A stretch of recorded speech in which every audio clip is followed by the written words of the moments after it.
Just bending this thing into the right position is a pain. Hi everyone, I'm Ethan Van Sciver. Welcome to Comic Artist Pro Secrets. Yeah, I'm gonna draw tonight. Working on the scene where the bees land. All right, and so the way this is gonna work is, yeah, I'm having a good night. It's not gonna be a drawing lesson. I'm just gonna turn on the camera and turn off the mic and let you guys watch if you want to. It's gonna go all night. You can play your own music. You can leave this running if you'd like. You can pop in and pop out. It's just one of those things. This is Comic Artist Pro Secrets.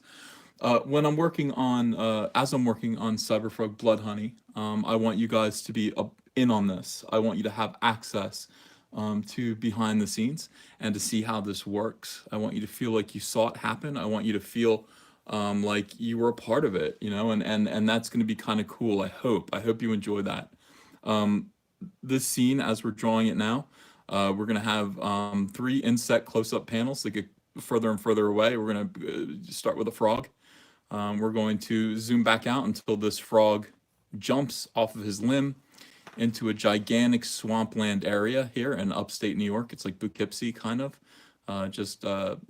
You know, woods and a big kind of lake that's wide open. You've got a fellow here who's walking around humming a 1998 tune in the dark. I mean, it's getting dark. It's going to be kind of evening time. And the wasps have just entered the atmosphere for the first time, and they're going to land. And not on this page, but on the next page, they are going to consume this gentleman.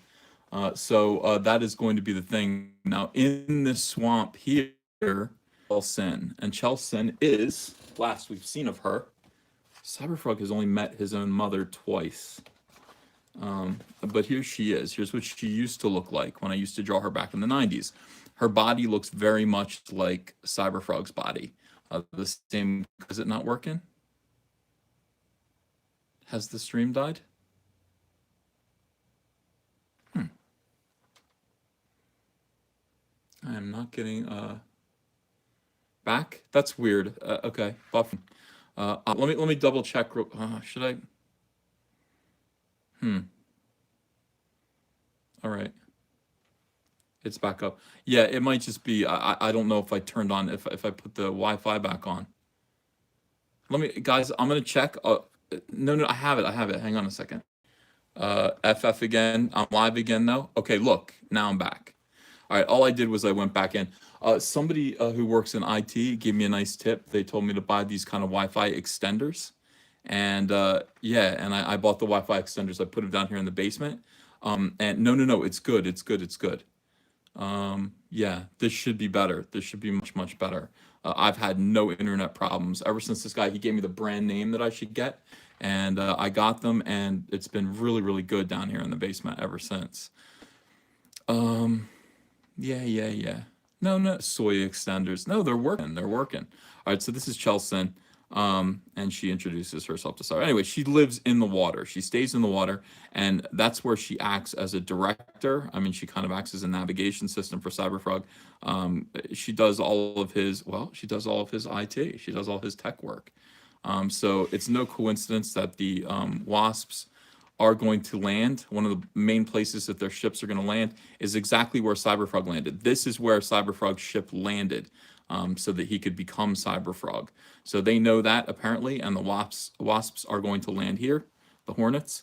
I'm going to get to do a big double-page spread of Chelsin for like the second time in her life, just busting out of the swamp with these guns, just riddling the Hornets down, trying to take them out. But yeah, no, it's not spoilers. It shouldn't be. I'm going to let you guys see this. The first 5 pages of Cyberfrog 1998, you're going to get to watch. You're going to see. The comic will be PG-13 with violence. PG-13. Andrea is not in the chair now. She's upstairs. All right. So now I am going to turn off the microphone. You guys can hang out or not. I don't, it's up to you. and I'm going to draw. I'm going to put on music too myself. I got the new Panic at the Disco album, which is really really good. I think that's what I'm going to listen to tonight. All right, guys. Where is it? Oh, right over here. Mute microphone. Did that work? Probably didn't work.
Hi, guys. Oh, this is a bad song.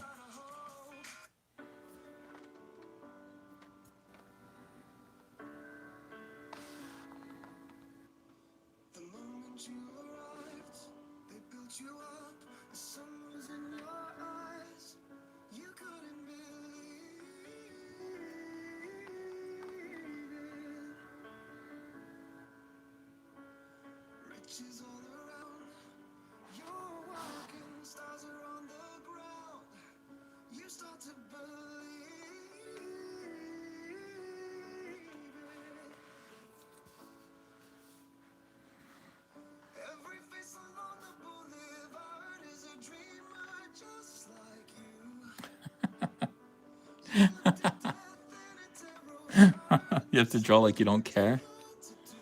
Well, I do care.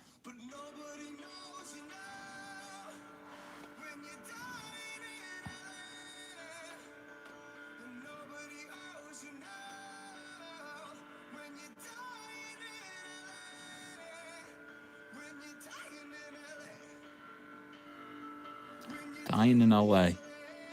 The Lucasfilm story.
He does have toe thumbs.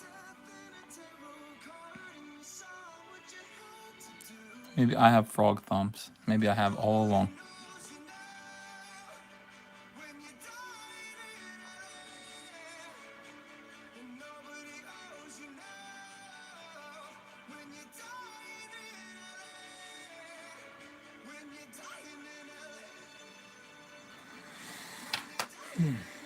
Yeah, it's a frog, guys. It's a frog. So we got big frog.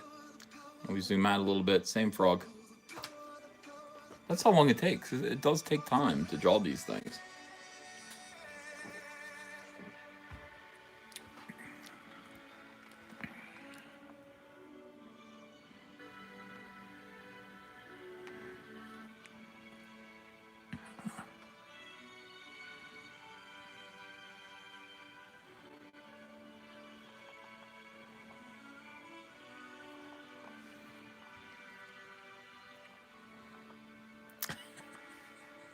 It's not cybernetic enough.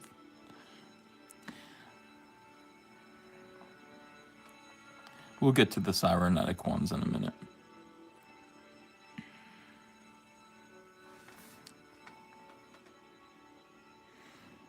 The question is, does he look like a Battletoad?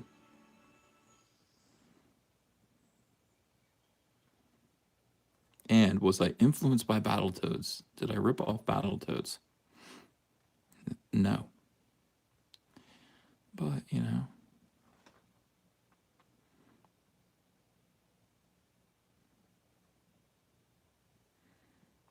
That's exactly right. It was Kermit. If I ripped off anything, it was Kermit the Frog, who I've always loved.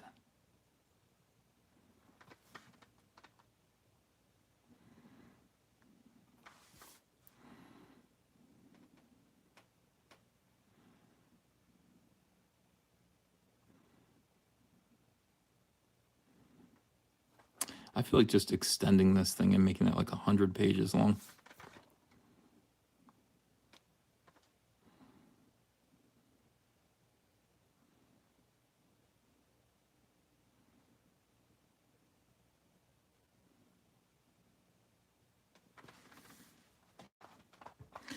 My favorite artist growing up, John Byrne, big John Byrne fan, and Todd McFarlane, Frank Miller. It took me a while to get into Frank Miller when I was little. When I was younger, uh, I thought his stuff was overrated. It didn't hit me until I was like 20, 19 or 20, that I really understood Dark Knight Returns and his run on Daredevil. It just wasn't pretty. I wanted my artwork to be very detailed and very, fun to look at. And that's not what he was doing. He was doing something else.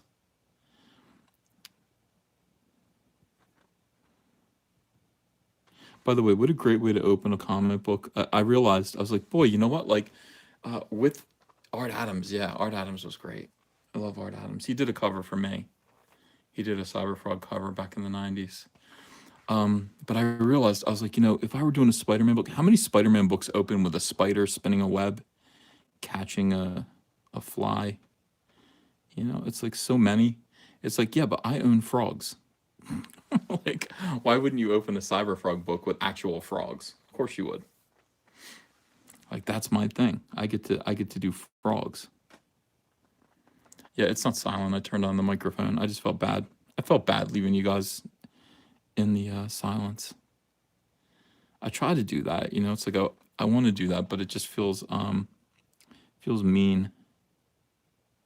If I'm gonna turn on the camera, I might as well talk to you too. Especially since now I'm down in the basement and there's no real reason. I mean, the reason why I was doing silence rooms before was because I was upstairs, and I didn't want to wake anyone up. I guess it doesn't really make any sense anymore. Let's just add another kind of kooky branch right here.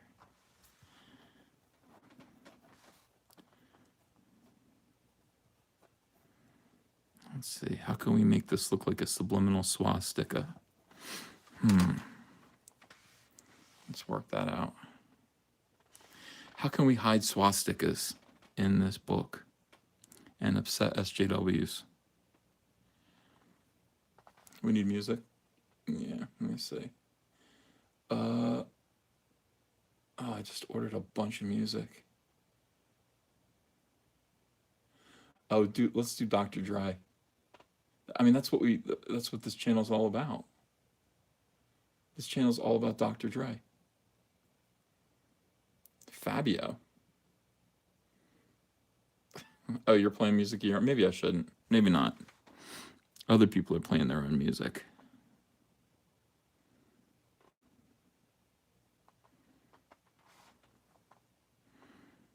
You guys, you could download I don't know if anyone has. Has anyone actually downloaded the Fabio CD? I don't even know how, like, where I got the because it's on my iTunes, and I haven't been able to find it. Like, I go back and try to find it in iTunes to see like how much it is, and I can't find it. I don't know why I have it downloaded. I actually had to scour eBay and find a copy of the CD itself, and that took a little while. The Fabio CD. You have it on vinyl. Fabio After Dark is on YouTube. Oh, good. Okay. So you could listen to it anytime.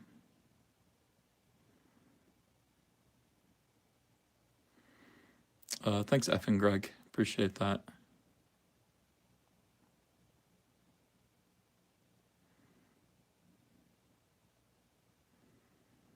I was in a bad mood today. I don't know. All of the stupid comic book news is getting under my skin, and I try to remain 100% positive about everything. I don't want to hear ugly stories anymore coming out of the comic book industry. I just don't want to. I mean, there's too much good stuff going on. There's too much like brightness, and there's too much hope, and I just I went through my Twitter, and every time I go like through my recommends or whatever it is, whatever they have, they want to recommend tweets to me. It's like comic book SJWs, virtue signaling, like just acres of that, and they're like, I just click on show me less of this. like much, much less of this. And I go through and I just unfollow or block like all the people that are getting mentioned there, because it's just like, it's not even about comics, you know. It's about like stuff that isn't even on the periphery of comics. Like at least I tweet about Star Wars. You know, they don't tweet about Star Wars. They don't tweet about anime or anything like that. They tweet about politics and how much they hate. They're just full of hate. Thanks, Mark Rosetto. Here's something positive. Every time I watch one of your visits, I just want to throw money at you. Oh, that's nice. Thank you so much. Yeah, like I wake up in the morning and I'm like, if I want to, I can go and make a video. Well, I've got to make videos about Star Wars, and I can just draw frogs. Just shut everyone out. Make plans. You know, I was like, Andrew and I were going through, you know, how much everything that we were going to do was going to cost, and we're just like, we're going to be out of debt. Like this is going to pay for we're going to have no bills ever again. After this one book, we could be completely out of debt. Unbelievable. What a great thing.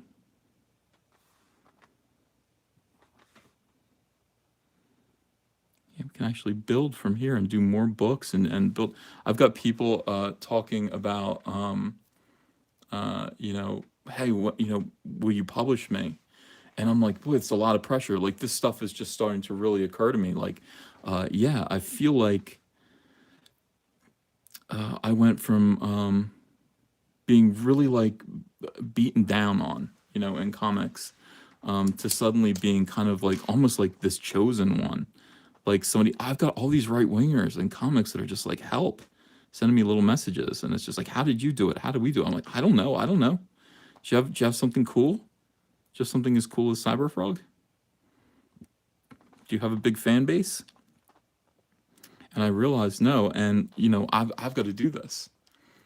Ragmuffin, thanks for $2. Define a nation, borders, language, and culture. Yeah. Yeah, Copic. I love Copics. Absolutely terrible. Yeah, and somebody said, don't bleed a young company. So what do you mean like that? Do you mean like don't publish too much stuff? Comic publisher process. It's too scary. Yeah. Absolutely too scary.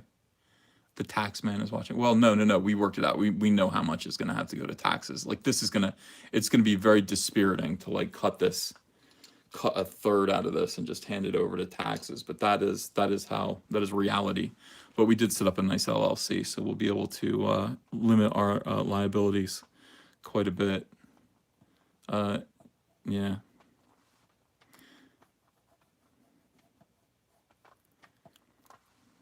Battletoads or Teenage Mutant Ninja Turtles ripoff. Well, they are, you know, and so was Cyberfrog. But I mean, Cyberfrog definitely was not a Battletoads ripoff. I mean, at all. You can just kind of see by the way he looks that he is much more 1990s kind of superhero. Hey, Ethan, says Desiccant. I hear you and DNC talk about how you can tell an artist used a 3D model for reference for an image, and it sounds bad. Is there some balance between using reference and drawing on the fly? Always use reference. You can use reference. Using 3D models is different. I mean, it's like you can just sort of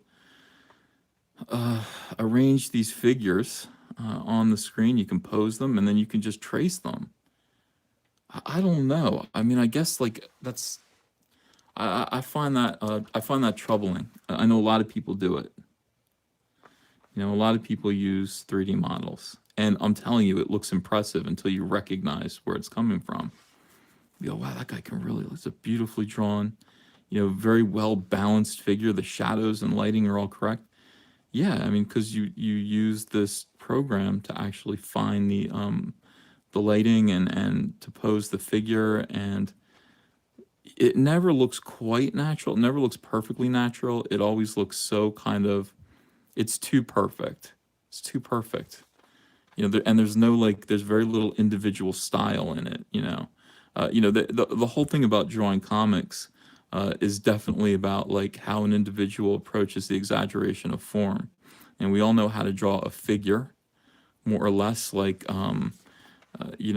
just a regular superhero. But when you the decisions that you make about what to exaggerate and how really shows your individual style, your knack, your perspective, your point of view. And to give that away just for perfection, just for artificial perfection, is kind of cold. I don't like it. I don't prefer it anyway. Um, and that is what these 3D models do. I mean, you see what I'm doing here. It's just, look, it's a frog, Is it perfect? I don't know. Probably not perfect. It looks good. It is there a 3D model of Cyberfrog? No, absolutely not. And if there was, I wouldn't use it because you have to get crazy when you're drawing Cyberfrog. You have to just say, I'm gonna stretch his toes out like this. This time I'm really gonna like make his legs longer than usual. I'm going to really make him look like just a rubber band that's been launched. It's like you can't do that with a 3D model. You can't do it. It's got to be art. It has to be. It has to be art. It has to come from you, and everybody's going to do it differently. No, I wouldn't use Google SketchUp in backgrounds. I found a nice image on Google of a swamp, the kind of swamp that is in upstate New York. I will use that for reference without copying it. I will use it to say these are what the sticks and the foliage looks like in the swamp. This is kind of the way it looks, and I will build my own swamp off of that. That's kind of how I use reference. Nicholas Glenn, thanks for $1.99. Just got my $25 copy of Cyberfrog. Looking forward to it. Thank you, Nicholas. So I appreciate you very much. Last I looked, we were at $315,000. Diversity in Comics today hit 350,000 copies for Jawbreakers. He's very, very happy with that. This is just a lot of fun. I mean, it's good. Yeah, we're at $315,494, and we're about 62 backers away from an even 5,000 backers. I'm excited. It's great stuff. Tony Barnes, thank you for $1.99. We got to take over the Psycho House again. Oh, hey, Anthony, how are you? Yeah, great to see you. Yeah, I'd love to do that. I'd love to go back to. let's take it just a guy's weekend out, and head over to Universal Studios and go to the Psycho House again. That was one of the best nights ever. I was never so drunk. I've never been so drunk in my life. These guys held me up. Tony was one of them. I was like, we went to a bar. It was funny. We're like, hey, we're coming. We're in the area, and I think we put it on Facebook. And one of my fans was like, dude, he's like, I bartend at the Hard Rock or Cafe or whatever, the Hard Rock. Come on down. I'll make you guys drinks. So we all went in there, and sure enough, met this guy who was like a fan, and he made drinks for us all night long, and I got stupid drunk. And then we bought like tickets to go see the Psycho House and Bates Motel. It was great. That was good times. That was good times, Anthony.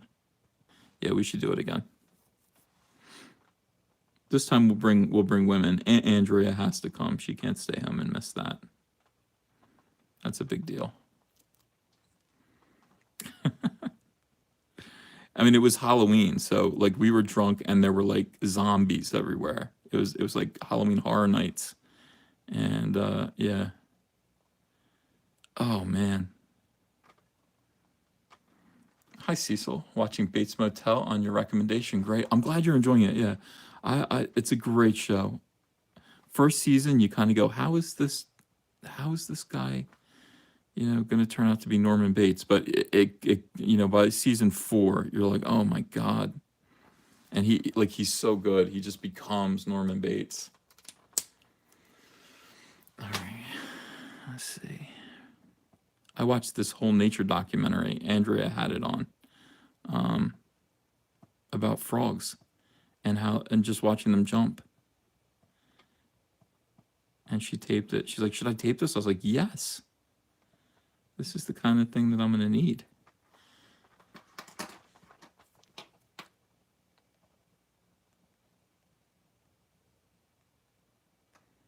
Let me just double check. I'm going to get reference of a frog jumping. I mean, this is very small, but I want to know, like, yeah, see, his arms kind of hang down when he jumps. Oh my God.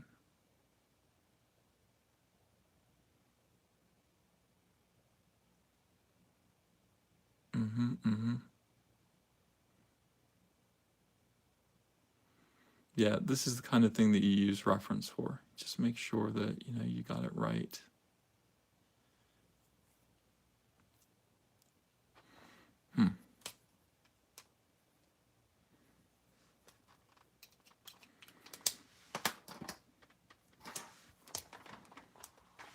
And I want to actually, this time, when I do Frog, I want to actually use reference for frogs. Like, I want him to actually move like a frog, less like a human and more like a frog, which wasn't something I was worried about before. I was actually thinking, he was so much a Teenage Mutant Ninja Turtle knockoff that, turtles don't behave like turtles.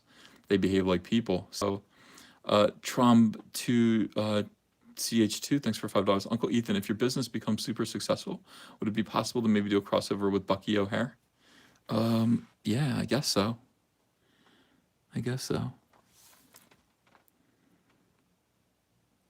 Yeah, I'm hearing a lot, like, people are like, "Hey, would you look at my script? Would you Wow, dude. Wow. It's like, hold your horses. Just let me get the book out. Let me see if people want to buy another one first. I mean, this could just be a fluke. You know. It's like these little companies that start up and they have like 8 books like right out of the gate, and they're all like boring. They're all uninspired. Like there was no reason for this comic to exist except somebody said, "Hey, we need to do a comic." Like that's not what we want to do. Like if we have it like Rainbow Brute, we have to do it. Rainbow Brute, we just have to do it. Like I'm not looking. I have plenty of ideas. I could just do Cyberfrog forever, but it's like Rainbow Brute is a book that just has to get done. People want it, so that's the thing. That's the reason to do Rainbow Brute. It's not like, oh well, we just have to have a line of 8 books and just hope one of them becomes a movie. No. Rainbow Brute is never going to become a movie. It just needs to be a comic book. And the reason to do it is because the fans want it. Oh my God, how many times a day I hear somebody say, Rainbow Brute when? I mean, Rainbow Brute comic book when?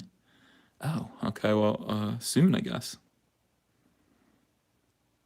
Absolutely have to do it.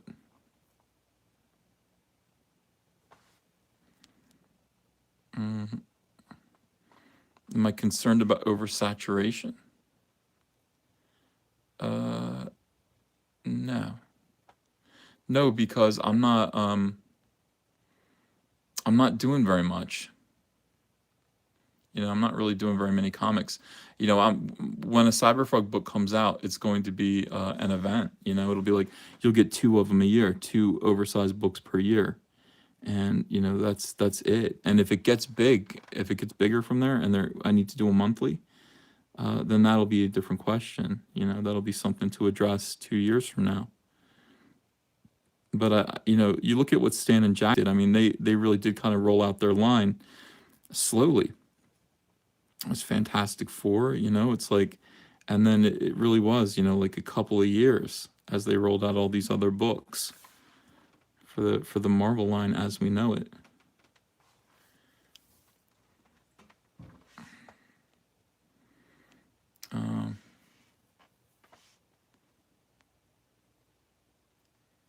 These other comics need to stop sucking before things can get truly oversaturated. How you doing, Adam? The boss rush. Yeah, it's good to see you guys. I'm glad you're all here. Yeah, I mean, I'm not concerned about it. I think that following the success of Cyberfrog and Jawbreakers, and I think Red Rooster is going to do pretty good. People are going to. There's going to be a rush to try to use IndieGoGo to do these comics and get rich, and it's like they're missing a couple of key components. Most IndieGoGos, I mean, people have been using IndieGoGo to crowdfund comic books forever. It doesn't always work. I mean, I remember seeing one or two failures. Didn't even complete their, didn't even get funded. And I haven't even really been looking. But I remember just seeing like people just kind of get not funded, and some big names, some fairly big professionals, not actually meet their stated goal.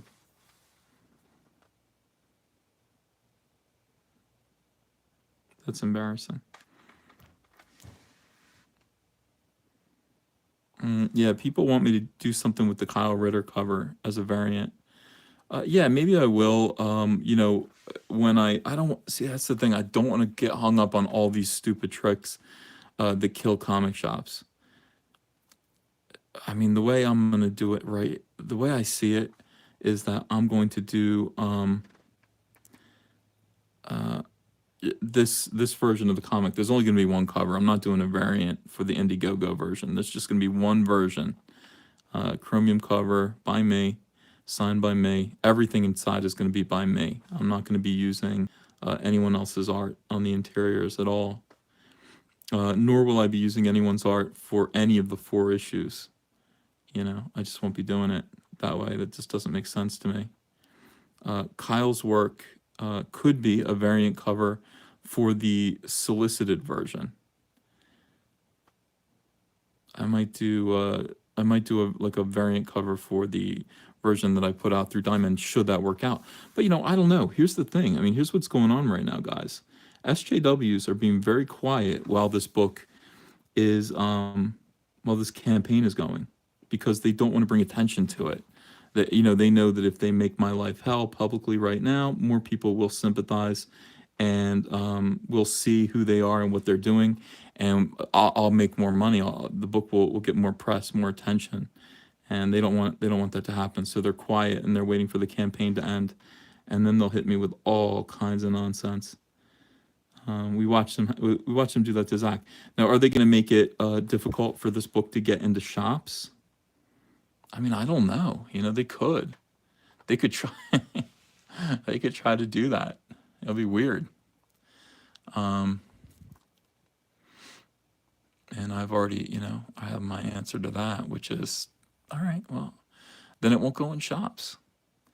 To be honest with you, the profits for me, to put this book in shops, let's say I solicit it, and it might, if I'm lucky, it might sell 10,000 copies. I don't know. I don't know. What does that shake out to? It's another $15,000 in profit. I mean, it's something to sneeze at, but we're looking at crowdfunding and raising hundreds and hundreds of thousands of dollars. The only person that they're really hurting, the only people they're hurting by intimidating, retailers is retailers.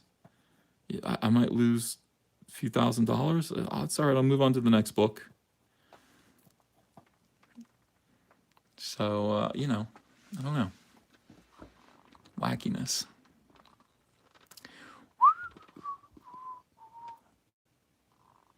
But they're being quiet right now. I don't know, who knows what they have planned for me. Just ugliness. I wish everybody could get along.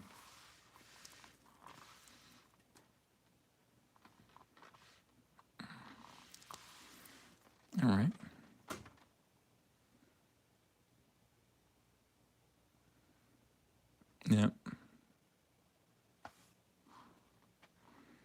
They'll mount a full Twitter campaign with usual suspects, CBR Bleeding Cool calling Ethan an ist of some sort, and try to get him banned from conventions.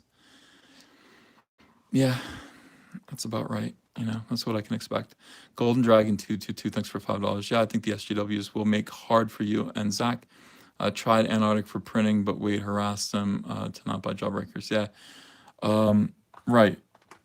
You know, and again, you know, the difference between me and Zach, Diversity in Comics, is that I don't care. Like, I don't really care. I've said it already. You know, I've already said I would love to cooperate with retailers. I believe in retailers. I want to help them, but like, and share profits with them and do everything. That's what I believe in. But I'm not going to fight SJWs for them. You know, I'm not going to do that. I'm going to fight SJWs for me. If SJWs, you know, want to make it difficult for Republicans to, you know, put their solicit their hugely successful crowdfunded books into their stores, and they just want to stand by and let that happen, then that's on them. I don't care. You know, I will continue to crowdfund and use my zero pipeline model. The difference is I've been in comic book stores, obviously, for 25 years. I've had my books in comic book stores. It's okay. You know, I dig it. It's the way comics are usually seen. Zach never has, so that really did hurt his feelings. Like, he really wanted his book. He still does really want his book to be in comic book shops because he wants to feel like a real pro. I want to feel like a real talk show host. I'm already a real pro. How can I be a real talk show host? That's the key.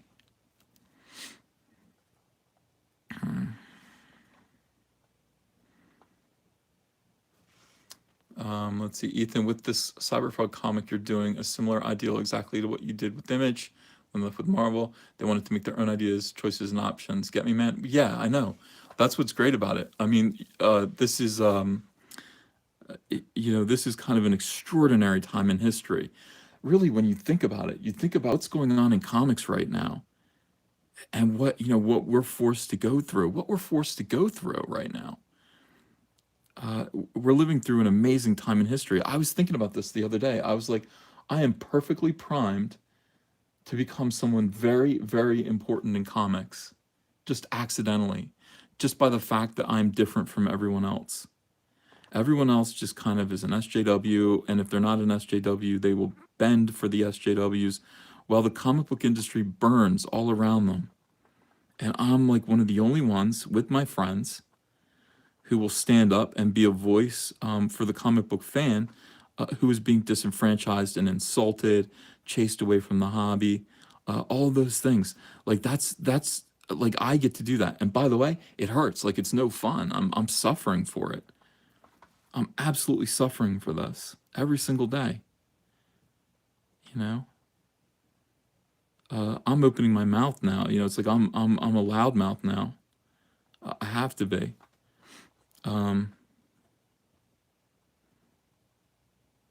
But you know, it's like if the story, and somebody will write the story of Comicgate eventually, they're going to have to, because people are going to say, where did the comic book industry go? Where did it go? Well, I mean, I'm the kind of guy who can write that story. I can actually tell you what the Milkshake incident actually was, and everyone else is lying about it. You know, but I can tell you why the Milkshake incident happened, who was involved, what it meant. And everyone else, when they talk about it, oh, these girls, they took a picture of themselves drinking milkshakes, and everybody flipped out because they hate women. I mean, it just sounds crazy. That's not real. That's not what happened. I mean, stop it. You know, it's like there are real people behaving in human ways. When you hear somebody say something that just sounds like, well, these people, they're not behaving like they're being described in a certain way that just, it doesn't sound normal. Why? Like, why would people get so upset at a photograph of women drinking milkshakes? Like, why would they get upset about that? Do they just hate women? Or is there some other reason? Yeah, one side's going to say, yeah, they just hate women. Well, that's not true. I mean, people don't really hate women. What was the reason why? And that's, that's where Comicsgate comes from. That's what it is. Look at this little froggy. He came out. That looks pretty good. This 3-panel sequence looks pretty good. Pew. Yeah. Dick's out for Dixon. Yeah, I love women too. Some of them. Sometimes they need to shut up though. Some of them, not all of them. Just some of them. Yeah. Dick's out for Dixon. Everyone loves that. Kellis ruined milkshakes. I still like milkshakes. I love you guys too. I still like milkshakes. When was the last time I had a milkshake? And by the way, when I do order a milkshake now, I do think about the milkshake girls. Like, I kind of chuckle, like, milkshakes. Isn't that weird? I go, Comicsgate. Soy shakes are better? I don't know.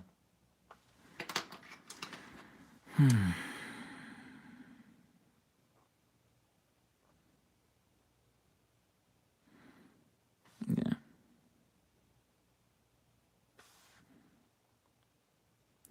I'm going to Arkansas on Tuesday to go hang out with the Brightwisers. It's going to be crazy. I don't want to get on a plane.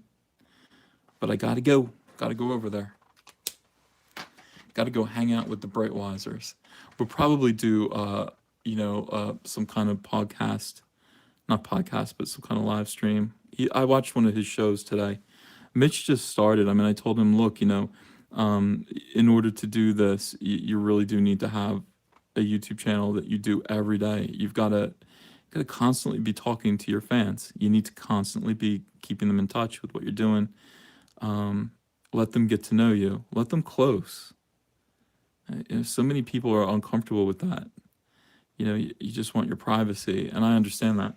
But I mean, YouTube, you can have your privacy. I don't have to, you don't.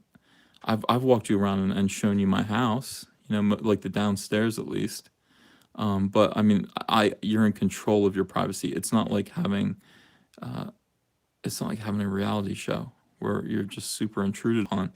But you should let people in and see you and what, you and Elizabeth and what it's like, your cats, whatever you have, literally your lifestyle. They have a beautiful home. And just tell them how you feel about all this. You're in the middle of Comicsgate too. How does it feel? What's Comicsgate doing to your family? How's it affect you? How's it affect you every day? Your stress levels, and surely, it does affect your stress levels. I used to say, when we were under like full attack by these loonies, like it felt every day like there was a rubber band around your heart. And I remember my legs would just feel heavy and numb, and just like I walked around feeling like everyone hated me. And that's it. Like, everyone hates me. Everyone hates me. And I'm so used to everyone loving me. And now what? Now everyone hates me. And it's a dark feeling. It's really, really dark. And, that's something that you can't, you might not survive on your own. You might not survive that. That's why people commit suicide. Feelings like that, to just feel like people have turned against you. And there's no light at the end of the tunnel. It's an ugly, scary feeling. So I just said, boy, you really need to get that's not reality. That's not reality. That's just how SJWs make you feel about yourself. So you need to kind of be in touch with your fans, and let them be little sunbeams for you as we navigate this. Comics are changing. Comics are the foundation of both of our lives. Everything is about comics. And yeah, you can hear my elbow pad squeaking. Sorry.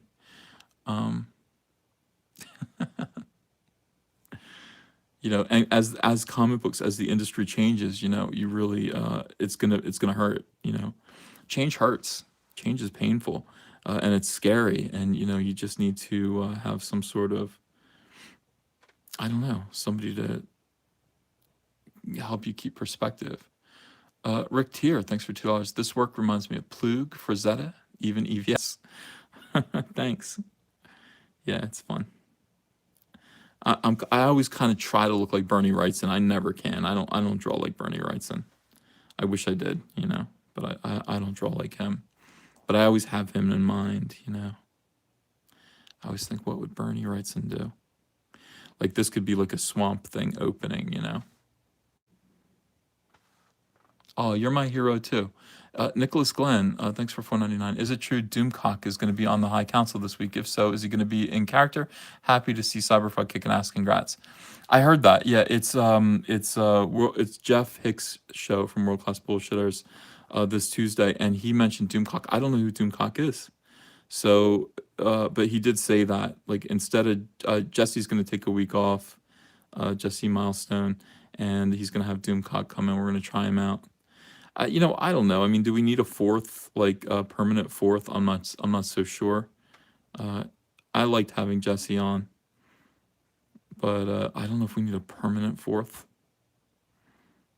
I like the idea of rotating people in and out. Rotating fourth, yeah. That way there's just someone, hey, we got a special guest today, and today it's, this week we've got this person on, This week we have Pablo Hidalgo. Oh, you know who reached out to me? It's this guy from Rebel Force Radio. And he is completely under siege. Like, all of the, do you guys know Rebel Force Radio?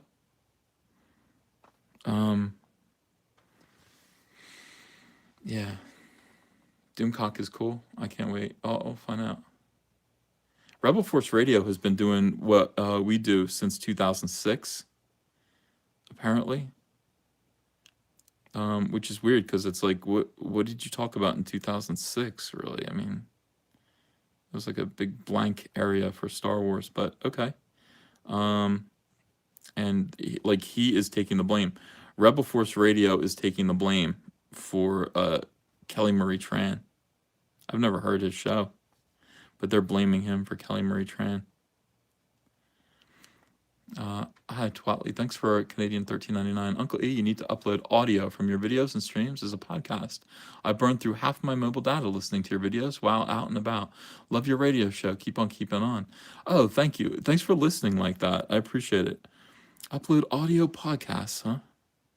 Well, since my show is almost entirely audio anyway, people have different suggestions for me constantly. And I'm always like, I know. That sounds good for a different show. It's not what I'm doing. It's like I told Diversity in Comics, I said, we've invented something on YouTube. We've invented what is, in essence, a kind of, it's not quite TV and it's not quite radio. So it's like not as good as TV, like the visuals, but it's better than radio because there are some visuals. So like, why change that? Like, it's really working. I mean, we're not spending a lot of time on these videos, but they are really taking off. I mean, they're this method of communication is different. I mean, it's different than what other people are doing, and of course they're not used to it, but I think you get strangely drawn in to what me and Diversity in Comics do on YouTube, and it becomes an addiction. My friend, an inker friend of mine from Marvel Comics, said, he's like, hey, blah, blah, and I told him about my YouTube channel, and he's like, well, give me a link, let me listen. He's addicted now. He's addicted to me. I'm his friend, and he and his family sit around and listen to my show on the TV. They like play it on the TV during dinner, and then he hits me up and he's like, by the way, hey, how you doing, if you're listening? And he hits me up and he's just like, yeah, well, I think this and this and this. Like, he comments and he gives me feedback on something I said. And I'm like, wow, you actually do listen to all my videos, don't you? Yeah. It's kind of neat. Zoom out. Yeah, there's the S. I mean, there's the X. Here's the E. And then, I don't know, the S is right in there. So there's the sex right there. Shep, thanks for New Zealand $2. Hey, E, what's up? Glad you got that Lego Luke's balls joke. Yeah, that was funny. All these things are spontaneous. All my videos are spontaneous. Perfect Blue, thanks for $10. Agree on 3D models, Ethan. When I started as a kid, and for 20 more years, I never traced. I think this forces your brain to eye communication to improve. 3D models are good for mechs. That is true. If I had to draw Iron Man, I think I would, you know what I mean? Like Iron Man, boy, I would hate to have to draw that by hand every single time. I think that would be tough. I might say 3D models are appropriate in that case. Oh, everyone's upset. Well, yeah, I know. I didn't hide any swastikas like I was gonna. Sorry. They'll find them. I mean, the SJWs will find them. They'll say, "See that? That looks like a swastika right there." I'm like, guilty as charged. Guilty as charged. Swastikas. I don't even think they know what a swastika looks like. They say my signature looks like a swastika. It doesn't look anything like a swastika, nor is it based on one.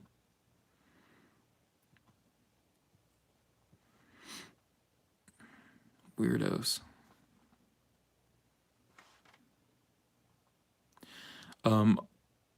This Comics Pro today from Marvel, who put out a tweet, and it was like, here are a set of rules for comic book fans. Aaron Nottingham, thanks for $2. Any chance of Mystery Science Theater type videos for your channel? Well, I think in general, that's what my channel is. You know, if you really look at it carefully, you'll see that I'm, adding a riff tracks to these articles about Star Wars. People, all you do is read. No, I'm making fun of the articles as I'm reading them. I'm commenting on them. I mean, I'm not spoofing on them, but I am just showing kind of where the lie is, and there are several lies, and then where the, you've seen my videos. I love Mr. Sensitive. We had a Bill Corbett, Crow T Robot, was on the show about 3 months ago. You can go back and you can find my interview with Bill Corbett. He's cool. Yeah. Yeah, this guy, he had a whole list of rules for how you should behave as a fan, like what you're allowed to expect and how you should revere these people. I gotta find this and read it to you. This pisses me off. Like, really, I mean, this is how delusional these people are. Like, severely delusional. What was that guy's name? See if I can find him. Silver lining. Silver lining. Boom, found him. Yeah, Joe Quiones. I like his art. I think, I'm looking at his art. I like it. But this is poor thinking, and this can't be tolerated. This is the opposite. I'll show you guys. I'm gonna actually put it up here for a second, and we'll see. I mean, oh, wait a second. All right. And I think he's almost spoofing what I'm doing, in a way. He's like spoofing my whole philosophy. Let me turn this light off. Look at this guy. This is unbelievable. Beginning a campaign to remake Toxic Fandom. Who's with me? That just hits me like a sack of rice in the head. That is unbelievable. Charles C. Sutherland, thank you for a $10 donation.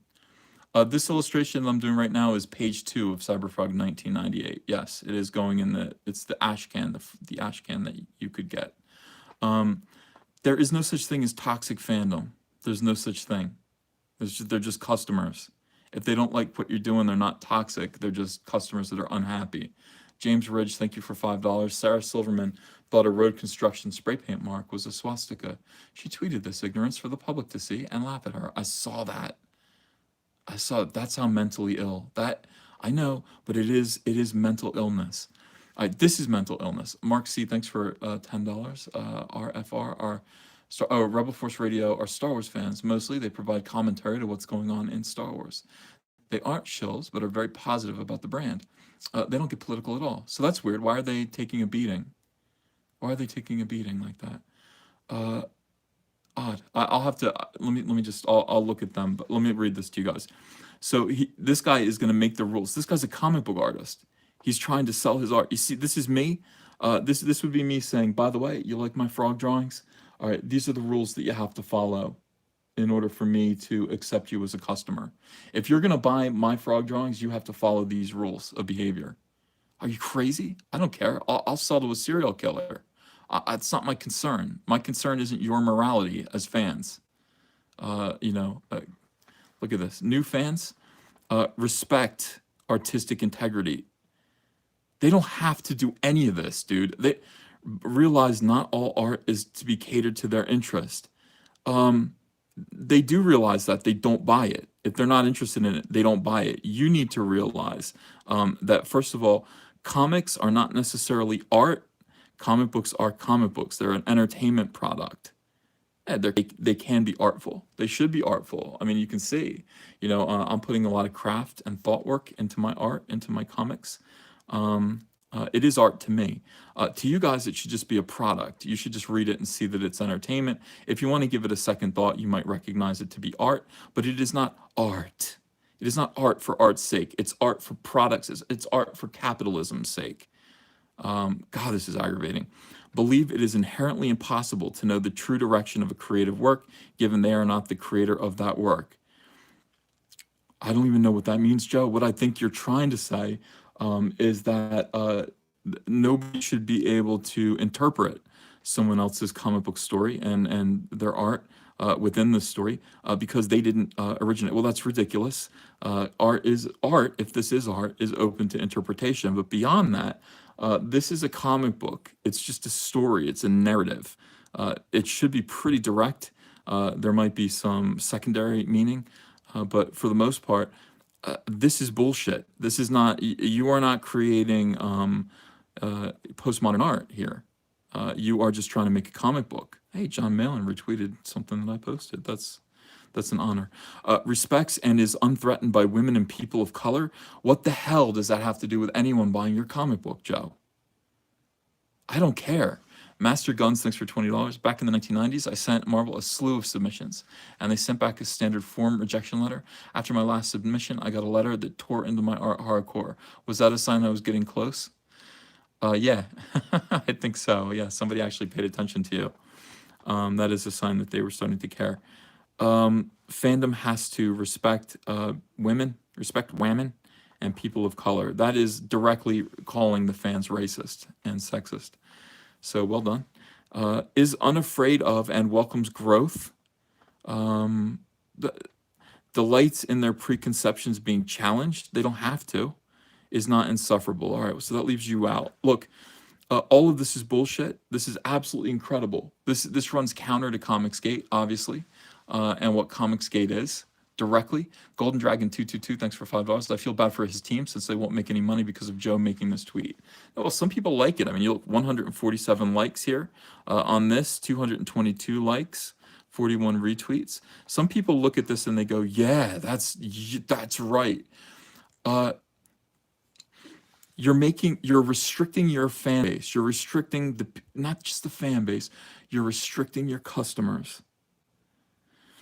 It's none of your business at all to morally police your fans and your customers and the people that buy your comics. That's not your place. It's not your place to morally police these people. They're allowed to be whatever they want to be. They just have to buy your comic. Your job is not to denigrate them.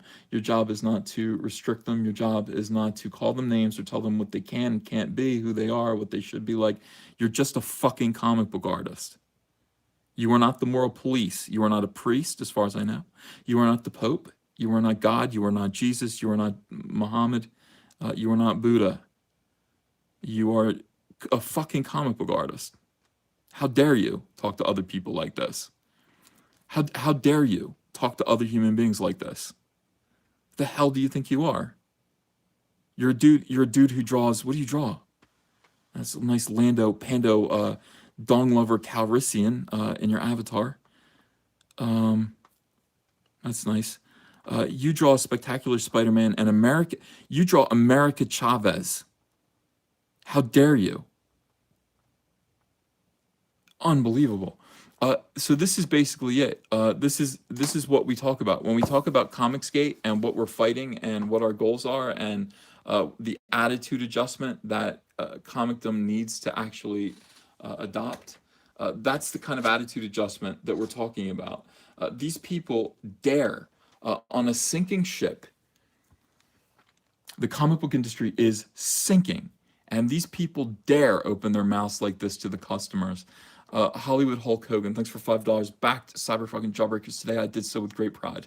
If anybody deserves a shot at the title, it's EVS. Hogan has your back, brother. Hell yeah. You know, I met Hulk Hogan. I shook his hand. My hand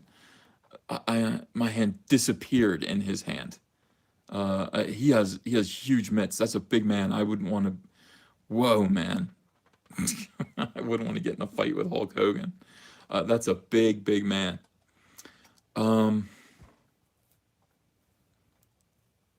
Yeah.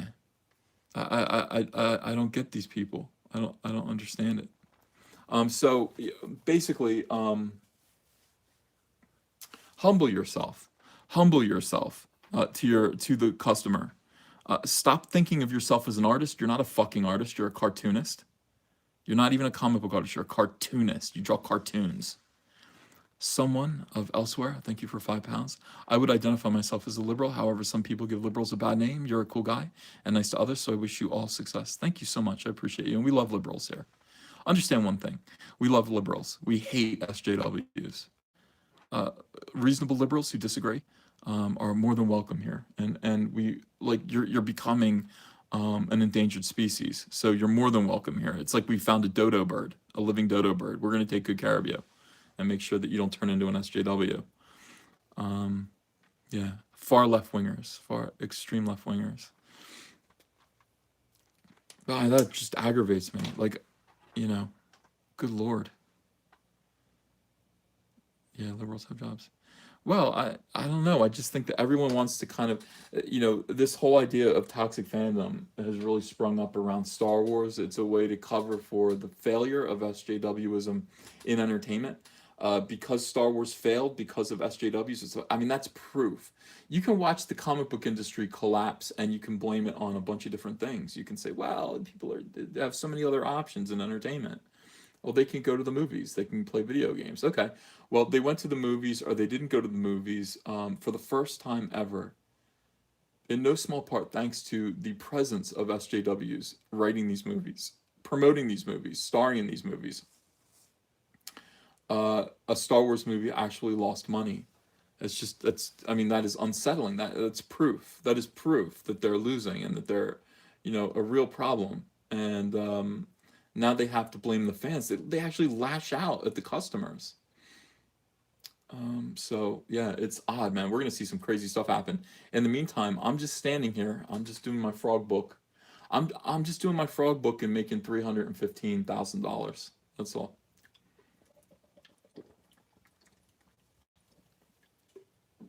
And I will continue to. A caustic soldier, hello. They're building gates so they can gatekeep them. They're building gates. Yeah, they are. They're building gates. And they're trying to keep people out. It's like, hey, we are absolutely. This is our little corner, our little kingdom, where we can do these comic books that are art, and that explains the low sales. If you're doing a comic book and not a lot of people are buying it, you may as well just claim it's because it's a specialty book. You may as well yell at customers and exclude them. You may as well. That would be a pretty good excuse. Well, there are a lot of Nazis, a lot of right-wing Nazis that are in comics right now. They couldn't handle it. They couldn't handle my POV. They just couldn't handle it.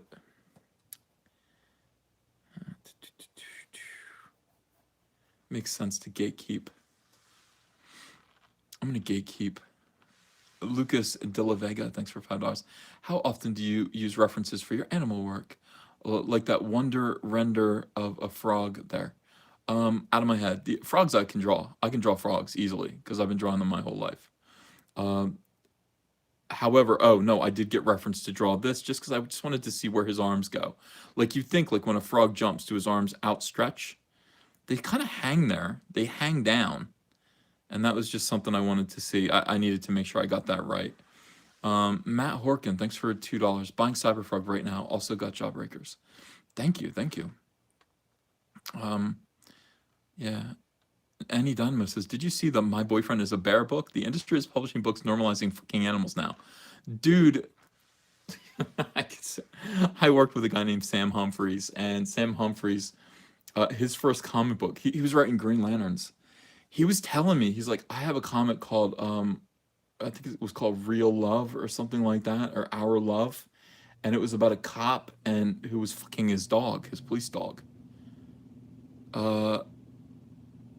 Yeah, like I just looked at him like, you're doing a book about a guy who's banging his dog, and he was like, yeah, ha ha ha. What was it called? What was it called? I can't even remember. But he said it like it was completely normal, and I remember, Andrea was there. Andrea was really put off, really put off by it. And I was just like, this is welcome to comics. Well, welcome to comics. I don't know if it was called Man's Best Friend. I think it had the word love in it. Shaggin' Dog would be a good name for it. Shaggin' Dog. Yeah. Our Love is Real. That's what it's called. That's right. Jacob Beal remembers it. Our Love is Real. Scott Wilson, thanks for $5. Did you write your book? Advice on recruiting artists for writers? Reaching out to a local art school, a good idea? Love your videos. Thanks, Uncle Ethan. Scott, I am writing my own book because this book is for me. Like, honestly, this is my Cyberfrog book, and I've wanted to make this book forever. So I thought about reaching out to my writer friends, the writers that will work with me, and there are a few, but I mean, most of them are going to be in for it if they do. And I thought about it, but I just went, you know what? Like, I'm just going to do this myself because it's mine, and I don't have to pay anyone, and then it's completely mine. I can do it. I'm sure I can do it. Finding artists. Well, you're on the internet. I mean, I have to think. If you have some money to spend, you can have any artist you want. If the question is, how do I find an artist and get them for free or get them for real cheap? That's a different question. But I would go on Twitter. I'd look at these guys, and they're kind of amateur level artists that are just kind of working, trying to break in, trying to get somewhere. Well, I mean, offer them a little money. Doing a comic book, doing a comic book is expensive. An artist is going to have to spend a month at least drawing your book. You got to make sure that he eats. So I would save up $5,000 to $8,000 and offer it. And it's a lot of money, I know, but that's reality. You're paying an artist to take a month off of his life and draw your comic book, and it's going to be an investment. If you have that kind of money to spend, you can have almost anyone. But other than that, I would say, go to, I mean, you have to make friends with someone. You have to make friends with a young artist who still lives at home with his mom. I don't really know. I don't know. But that's my best advice. Just have money to spend. Just pay them. And you can have anyone. Yeah, so the book was called Our Love is Real. You can look it up. The Dog Pounder. I never read the book, so I don't know. I don't know how it went. But yeah, he was telling me about it, and I was just like, that's odd. That's odd. That's weird. No, just because you're smiling at me doesn't make it less weird. No, it's weird. It's weird. Swendog, thanks for $4.99. I'm a big political lefty, a Bernie Sanders guy, but these SJWs horrify me. I've got your back, Uncle E. Thank you so much. Appreciate it. I like Bernie. I did like him. Val Delinquent, but Uncle E, didn't you pitch a thing to MTV about mammoth bangers? No, I pitched a thing to MTV about two scientists that were perverts. It wasn't called Our Love is Real. They were clearly, manifestly disturbed weirdos, but they did know a lot about science. And it wasn't just mammoths, it was also mummies. They'd be like, this is King Tutankhamun from the Ming Dynasty, blah, blah, Great man, blah, blah, blah, X-rays, and then yeah, having sex with the mummy while they're talking about it. Yeah, absolutely. That would have been funny. It would only be like a 2 episode joke. Scott Wilson, thanks for joining us. Thanks, Ethan. Do you have a Discord? Yeah, but I don't use. I just got it because Yellow Flash was broadcasting, and he's like, you need Discord. I don't know how to use it really. I went on there and I totally mangled it. I got to learn how to use Discord. Not really my thing. I'm so happy with this. I like I'm not drawing tits off screen. Here I am. Here's my pencil. I'm happy with this. I'm happy with what we're doing together right now. It's like just YouTube live stream. And I hope it lasts forever. People are scaring me. They're like, YouTube is going away. What? No, I like it. Well, you better get on Twitch. I don't want to get on Twitch. Make me have to worry about how to work Twitch. I'm an old man. I don't adapt well.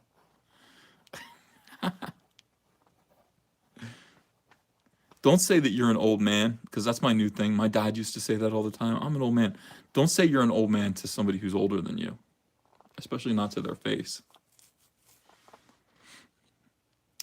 Ethan will never get this comic done. Yes, I will. This page will be done by tomorrow. Yeah, don't call yourself an old man to someone, because they get really irritable about it. They're like, old man, what are you, like 45? I'm like, no, I'm 43. Well, I'm 58. Oh, shit. Sorry. You think you're old? This is page 2. That is correct. Page 2. What percent done are you? Like 15%. But I told Andrew, I said, I'm staying up late now, We're going to have to hang out during the day so I can stay up nights and get this done. And we both looked at the calendar and we're just like, whoa, we got to get this thing. The thing about this is that it's not just about selling this comic. It's about getting it done on time and getting it delivered and in the hands of the customers on time. That is a big deal. A lot of SJWs have done this. They don't raise nearly as much as we do. But they do try to do this, and then they skip out and they don't deliver. And you can see like their comment section. It's just people like, where's the book? Where? We've been waiting. Gurney Hollick, thanks for $5. By the way, EVS, YouTube has a feature like Twitch that lets people subscribe to your channel, $5 a month in exchange you giving out custom emoticons. $5 a month to get a custom. What does the emoticon do? I don't know. It's all very complex. I don't want to do anything else. I just want to do my Star Wars videos and my drawing videos and do live streams with you guys, talk to you. Everyone has like these really complicated setups. I'm just like, wow, that's really awesome. But yeah, I don't know. Again, I like the way I'm doing things. William Jenkins, thanks for $5. This channel has really given me life again. As far as the entertainment industry, thanks Uncle Skybird for being a badass. Thank you. Thank you for watching all the time. And I'm glad, look, we're going to fix comics. We're going to fix comics. And the way we're going to fix comics is by, like, Joe Keone's stupid tweet. We're going to point at it and laugh. And we're going to make it, like, intolerable. Like, that kind of attitude. It's like, okay, that attitude means no money. We are going to reward him with no money. You shouldn't buy his books. You shouldn't buy his books. You know what? Like, for the first time, I think Diversity Comics said this, and I have to agree. For the first time, you actually have a professional who is placing restrictions. He's placing rules on the customers in order for them to be allowed to buy his books. That is toxic beyond belief. That cannot be tolerated. That cannot be tolerated. It cannot be allowed to fester. That kind of arrogance cannot be allowed to grow. People should not buy his work anymore at all. Golden Dragon, thanks for $5. You can make your emotes and can be your Cyberfrog emotes beside your basic remote. Oh, really? People can get Cyberfrog emoticons for $5. Well, there's something to that. I mean, you could sell emoticons. That's basically just selling emoticons. Dave O, thanks for $5. Front Page Mag has a good article on Lefty Comics and the Muslim superhero.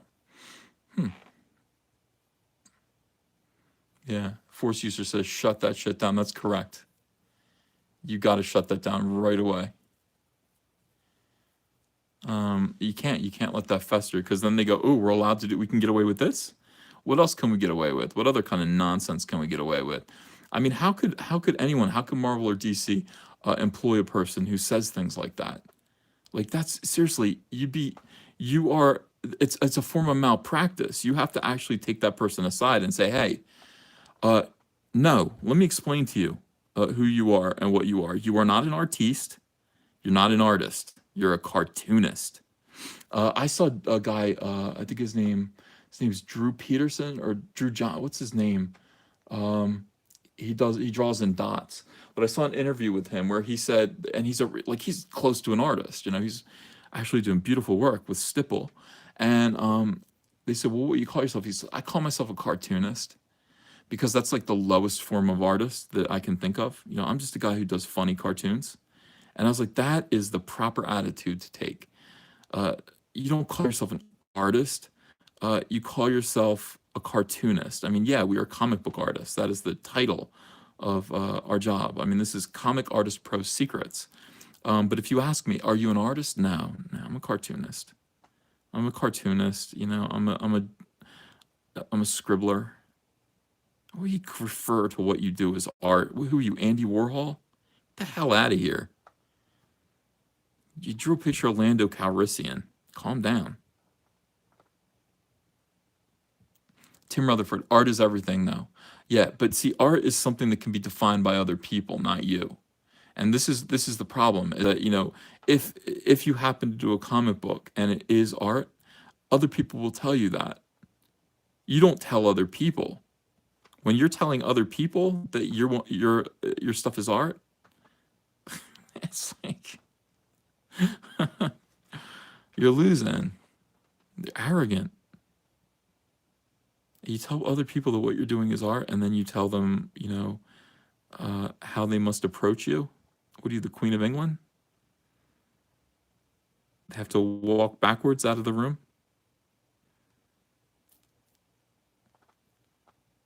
Everything has to change.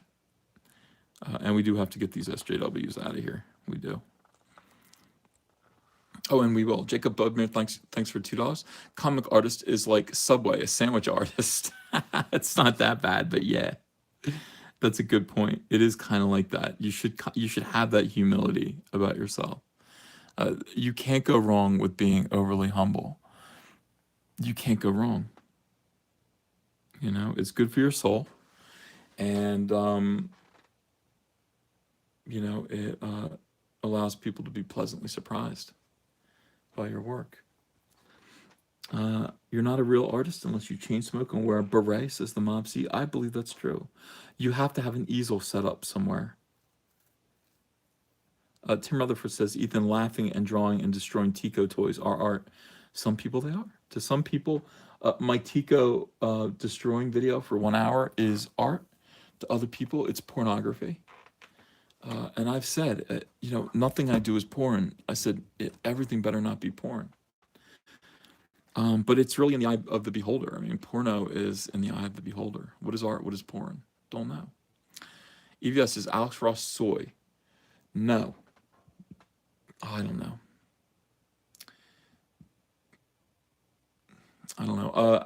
Let's see. I met Alex Ross back in 1997 at San Diego Comic-Con.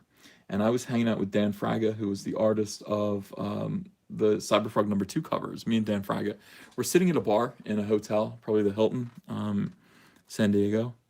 And Alex Ross comes up and sits next to us. And Alex Ross had glasses. He had long hair and a beard. And this was, 1997. And he's like, he said to Dan Fraga, he said, I really admire you. I really admire you guys. He's like, you guys get girls. He says, you guys get girls. I don't know how you do it. How do you get girls? And I just looked at him like, what the hell? And Dan Fraga said, well, for one thing, cut your hair. He said, cut your hair, hippie. And Alex was like dumbstruck by this. He said, cut your hair, shave your face, and look like, try to look good, dress better. And I swear to God, this is true. This is a true story. And sure enough, like the next time I saw Alex Ross, he cut his hair real short, and he shaved his face, and he wore a nice pair of like little specs, and he looked very handsome. And I guess now he's getting girls. He's making lots of money. Yeah. Well, I mean, that's the advice. Like, what? How do you get girls? Well, don't look like a hippie. Cut your hair. Look like a gentleman. Wear nice clothes, and have some self-confidence, and you'll get girls. And I guess it worked for him. Yeah. Yeah, he has. I guess. I assume he's been getting laid ever since. So that was it. That's my Alex Ross story. I've only met Alex Ross once, other than that, and he knew who I was. But other than that, yeah, I don't really talk to Alex Ross. That was like right when he was doing Kingdom Come or something. It was like he was still a new artist, and everyone liked him, and everyone thought he was a big deal. I mean, people knew he was a big deal back then. Booker T is looking real jacked, baby. That's true, as usual. Booker T is coming to Robert Munoz says EVS and Dan Fraga helped Alex Ross get laid. Bless you, Ethan. Is Dan Fraga. It was almost entirely Dan Fraga. But yeah, that is a true story. Booker T is coming to Cherry Hill for Monster Mania. He's coming to Cherry Hill, New Jersey. It's not too far away from my house. I'm gonna meet Booker T and I'm gonna tell him he's looking real jacked today, baby. I'm gonna put it in one of my videos. I'll put it in one of my videos. Yeah, Alex Ross is probably one of the best artists of our generation. Booker T, the wrestler, is a bitch? Really?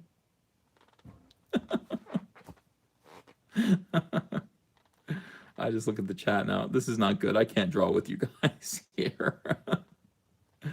I might say goodnight. I want to get something done tonight. Yeah, it is. It's like almost midnight. I don't watch wrestling. I need to watch more wrestling.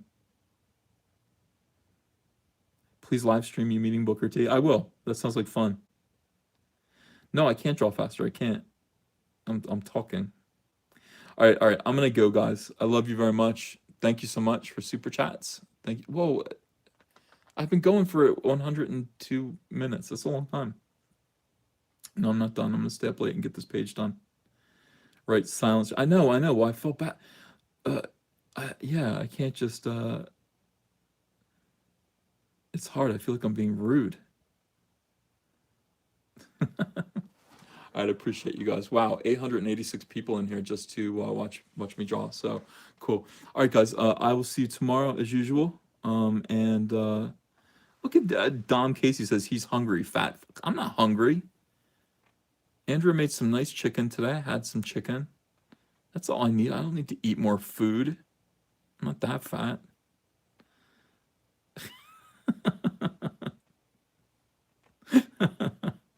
Bye, guys. I have to go stuff my face. Bye, guys. I have to go. I have to go inhale some Twinkies. I'm a secret eater.